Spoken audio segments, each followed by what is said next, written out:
Alright, welcome back sa ating The Beast Driving Mode Part 2. And I'm gonna show you kung gaano kalupit si Beast pagdating sa kalsada. Watch and learn.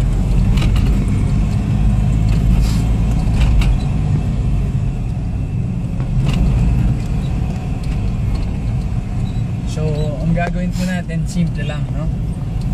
Nasa likod po tayo na itong Avanza na to. Para maunahan natin siya, kailangan makakita tayo ng konting siwang lang. Siwang. And kumare ito, no? At tapos didikit natin siya ng konti sa kanan, tapos tatakutin natin siya ng konti para nandun na siya sa likod. Now, kapag tuloy-tuloy, pwede naman nating i-diretso pa dito. Ang importante lang, no, dapat lagi tayong nauuna. So, pagdating sa mga traffic na ganito, tas kakaliwa lahat, syempre may mga pulis dyan. So igigit-git natin ng konti para makakaliwa tayo, pero magsistay tayo sa outermost lane just to make sure na smooth yung tatakbuhan natin. And then make sure na lagi kang tumitingin ahead. So huwag mong titingnan yung nasa harap masyado kasi hindi mo naman alam kung magta-traffic ba dun sa lane niya eh. So in this case, medyo maluwag dun sa kaliwa, pero nasa kanan tayo, no? So lilipat tayo sa may kaliwa banda. And medyo nagta-traffic, katulad nga ng sinasabi ko, pag traffic, wala kang magagawa kundi maghintay. Right? So after natin malampasan ng traffic na to, we'll be right back. So nakalusot na tayo sa traffic and we're back. Hanapin natin ang pinakamabilis na paraan para makatawid dito.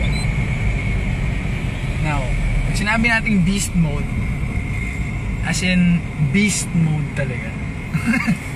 Pero walang walang nagpo-provoke kay Beast ngayon. So, medyo peaceful driving si Beast. Pero once na may nag-cut, katulad nito, di ba? Hindi siya pwedeng umuna kay Beast. Hanggang dun lang siya sa likod. Kahit Pajero pa siya. No? So, hanggang dyan lang siya. Susunod sila. And, medyo traffic ulit. So, ang gagawin natin, lalampasan muna natin tong traffic na to.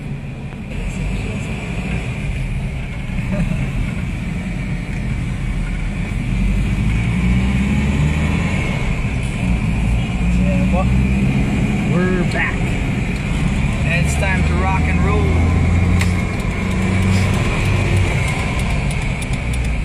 Inunahan tayo. Yun, ibig sabihin pinrovoke niya tayo. Nakita niyo yung TXS na yun? Gigit-gitin natin yun nang malugit kasi hindi niya tayo pinagbigyan. And I'm gonna make sure he's gonna bleed. So nakita siya, no? So yan yun. Yan yung taxi na gigit-gitin natin. At bago tayo umabot sa mga billboard na yun, na bad trip na siya. And that's a guarantee. So medyo traffic pa, no? We'll be right back.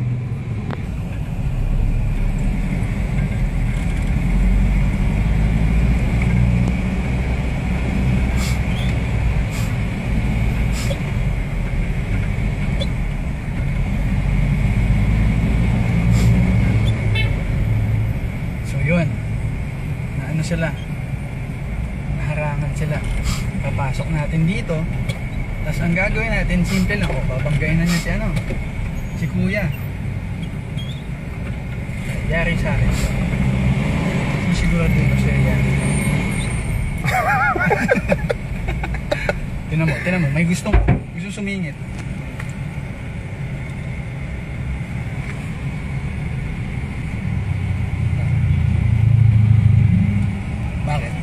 Bakit?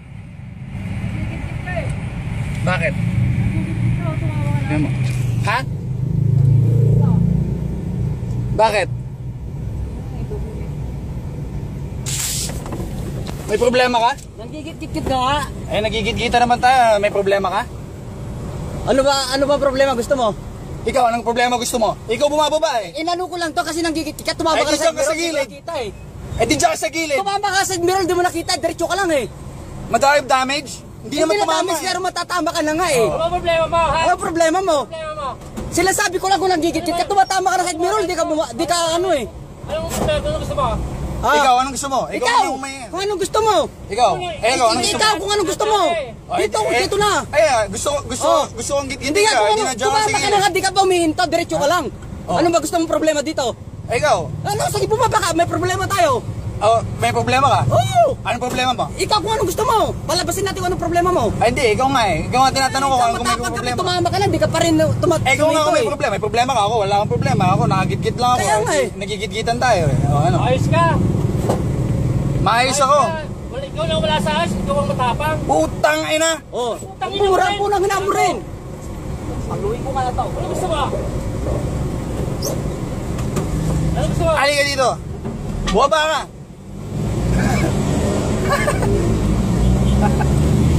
So, ganun po magalit si Beast, no?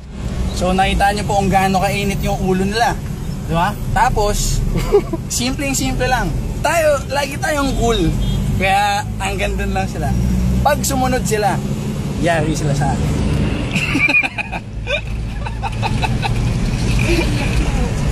Di ba?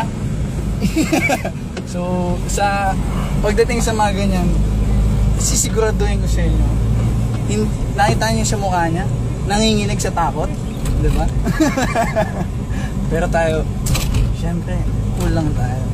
Dapat, pag nasa kalsada ka, lagi kang cool. Pag hindi ka magaling sumingit, huwag ka mababad trip. Kasi pag ako nasingitan ako, hindi ako mababad trip. Pero siya, wala siyang magagawa. Tumama yung side mirror, parang namatay yung anak niya eh. So, nandito na po tayo. And that's part 2.